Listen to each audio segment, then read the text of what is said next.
Seldom are we graced by someone who fills our lives with joy, excitement, compassion, and friendship.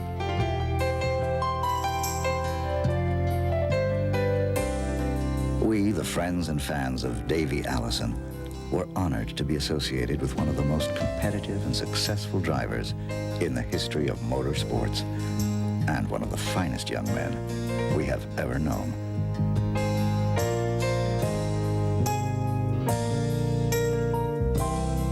Thanks, Davey, for gracing our lives with yours.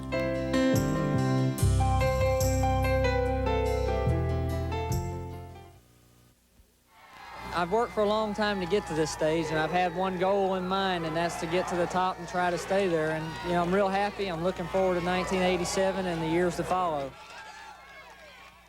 Davey Allison was born into a racing family in 1961. His dad, Bobby, was one of the greatest of all times. There are very few drivers that were natural-born race drivers. Davey Allison was among those few. He started his NASCAR Winston Cup career at the Talladega Superspeedway in 1985, his home track and his favorite track. Our Bill Weber takes a look at his short but storied career. Talladega was home for Davey Allison. After years of racing and winning on short tracks around Alabama and throughout the South, his bright and brilliant career began in earnest with the first of 4 ARCA wins at Talladega in 1983. That same year, his Busch Grand National career began with a 25th place finish at Rockingham. The following season, he was the ARCA Rookie of the Year. In 1985, Davey focused on his future, intensifying his superspeedway program, and in July of '85 made his Winston Cup debut at Talladega.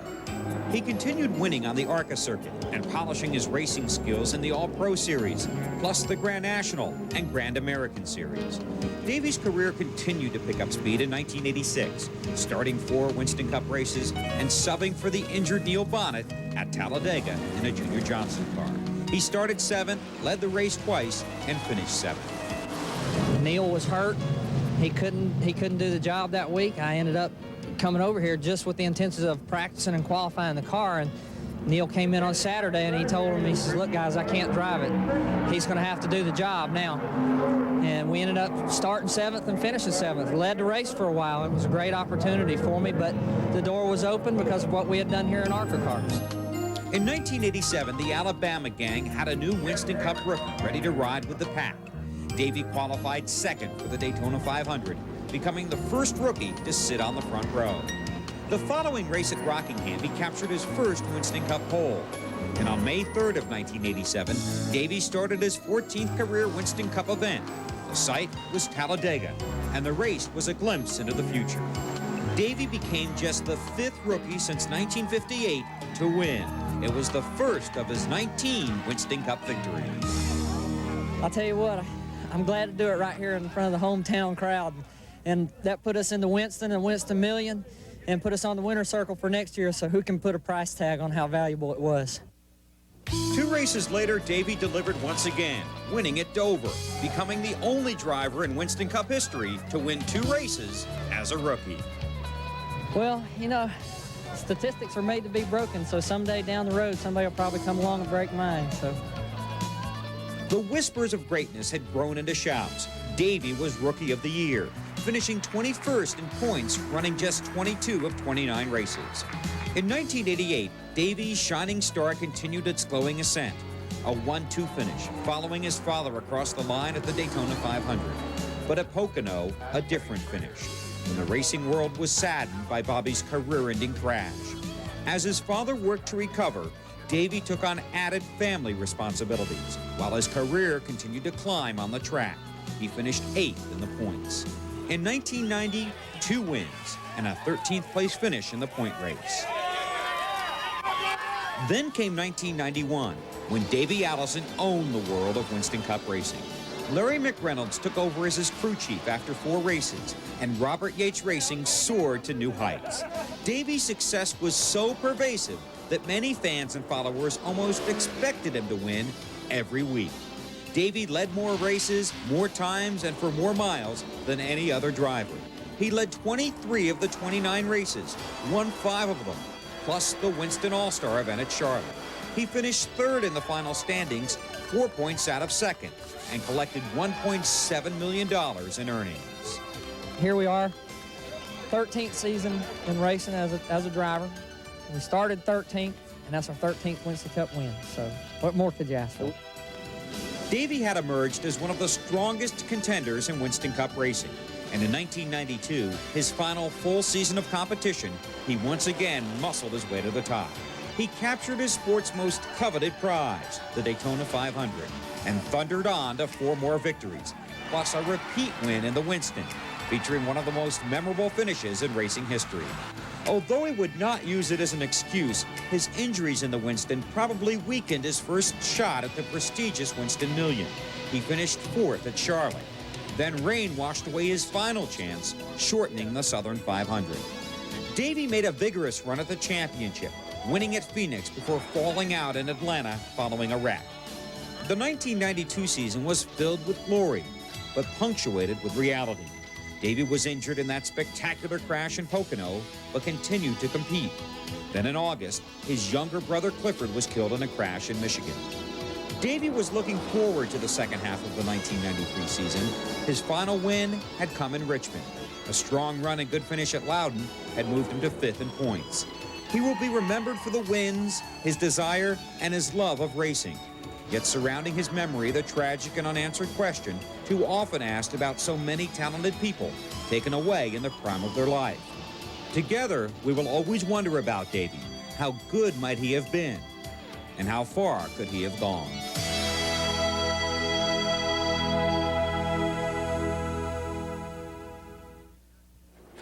Davey Allison, a very fierce and dedicated competitor. He loved to race and he loved to win. That's what he was there for. There's no telling what the man might have accomplished had he been able to live out a full career. It's the thrill of the achievement that makes it so special. The money is great, but you know, you can't take the money with you when you go, but you can take the memories and the thrills along and remember what they were like. With his competitive nature, Davey Allison was consumed in the sport of auto racing. With his rapid rise in the sport to stardom, there might have been times when he lost sight of the priorities in life, but he quickly got them back together. He developed a tremendous faith in God and lived his life for the Lord. And he became living proof that you could continue to be a fierce competitor on the racetrack and still be a Christian. It's real simple. There's a plaque up on the wall in my office, and every day when I walk into my office, sit down at my desk, I look up to that plaque and it says, "There ain't nothing gonna come up today that me and the Lord can't handle." It was Davey Allison's belief in the Lord that carried him through the toughest times of his life. A near-fatal crash involving his father, Bobby, in 1988. Then the loss of his grandfather, Pop Allison, and his brother, Clifford, in 1992. Davey was a devoted husband and father. He and his wife, Liz, had 2 children, Krista Marie, 3, and Robbie, 2. And despite the driver's demanding lifestyle that tugged at his time and his attention, he never lost sight of his family values. Values instilled by his father, Bobby, and his mother, Judy. His love for his family was always in focus. Shortly after I broke into broadcasting and Winston Cup racing, I had a friend of mine ask me who was the nicest driver in the garage area. Well, I hadn't made that many acquaintances at that time, but I thought about it, and I did come up with an answer. It was a driver that was sincere, never steered you wrong, and was always very helpful. Since that time in 1988, I've made a lot of acquaintances as far as the drivers are concerned, and many friends, including Davey Allison. He was a friend, and he always treated me sincerely, he was very helpful, and he never steered you wrong. Much like that guy that treated me so well when I came into the sport in 1988. It's ironic that that man was Bobby Allison. Davey, like his dad, was great with the Winston Cup media. Davey, a few fans in the garage area. These guys are all excited. Oh, thank you very much. An autograph from Davey Allison. Davey, what can you expect to see tonight? I know it's been exciting here the last couple of years. I tell you, this race has always got some kind of... Even when times were tough, Davey always took time. Like when he was getting ready to go at North Wilkesboro with broken ribs. What do you got there? Is that electrical? This is a 10s unit. Where's it hooked to? Right underneath his arm, right on the muscle. Right up here. And then there was this press conference at Talladega, just 1 week after his horrifying crash at Pocono. The two cars made contact, and you know, it was right at the worst part of the racetrack I think that it could happen. There's crossover on the short chute. There's a big hump there, and when our cars touched, and our car got a little bit of air under it, it just took off. But I don't think it was anything intentional on anybody's behalf.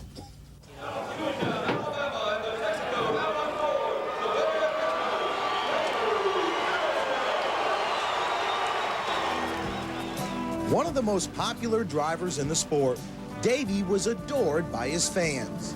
And like everything else in his life, he seemed to find a little extra time for his faithful followers. Can't say enough for the Winston Cup and Busch Grand National, NASCAR in general fans. And you know, this kind of support really means an awful lot to our entire family, and it makes us very proud to be a part of what we're a part of. Davey was respected by his fellow competitors. Some liked him, some didn't, but they all respected him. But to Davey, it didn't matter. What did matter was his race team. He treated each and every one of them as if they were family. The Texaco Haviland crew worked with Davey, not for Davey. And that's the way he liked it.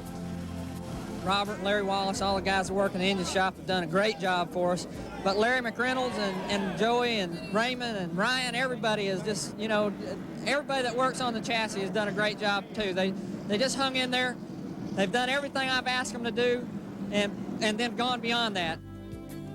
Davey Allison lived his life to the fullest. Nowhere was he more content than at a racetrack or in the air. For Davey loved flying almost as much as racing. Unfortunately, it was his passion for piloting that ultimately took his life. Although Davey Allison was with us for just a short time, he accomplished so much on and off the racetrack. While his racing career is recorded for generations to appreciate, it's Davey Allison, the person, that will live on in our memories. He pursued life with passion and conviction. Davey Allison was a winner in every way.